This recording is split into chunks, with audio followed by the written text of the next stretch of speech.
Now this project can be successful so many ways, but I thought I would make a little video to talk about supplies. So I've drawn with a pencil some cactus tops, and I thought I would show you how it works with different markers. We're doing a line drawing, and this is a fine Sharpie. It is pretty darn heavy, but it'll work. So let's do a sample. So that is the main lines. Here we'll add a few spines. This is where I think it's a little thick. Now we'll do an ultra fine on this one. It happens to be just the other side of the same pen. I really like a flare pen, but it's no good if you're going to use it with water because it'll run and bleed. Okay, I admit I swapped my paper here, but you can see I've written what supply was used.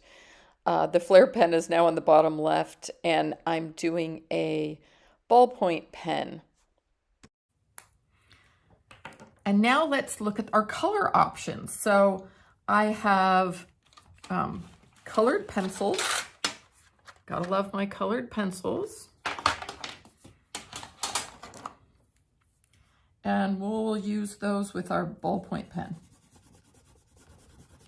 One thing that I don't like about colored pencils is I think it is hard on your hand if you do a lot of it. I think the kids' hands will get tired.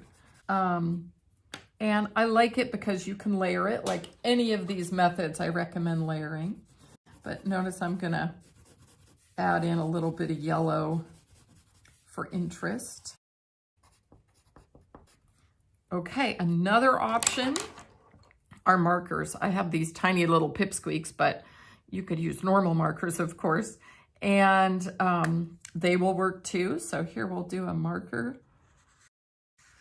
Now you do notice when you overlap them, but I think that's okay. One thing that you want to make sure is that you don't scribble. You do all of your coloring in, no matter what technique you use, in the shape of what it is you're coloring. For this one, let's use crayon. So basic, most basic of all, I've got a green crayon, and it wouldn't be my first choice, I think partly just because kids get a lot of chances to work with crayon. But if it's what you've got and you're doing it at home, hey, no problem with it. So I love the watercolor. It's quick and easy, and you can get shades very nicely even just by using the same color over itself, because it'll get darker with the layers. What you don't want, of course, is to get too much water on there. You can see my paper's wrinkling just a little already because I'm on multimedia paper. All right, now I really love this too. Again, you might want to use watercolor paper with it, but notice these are water-soluble oil pastels.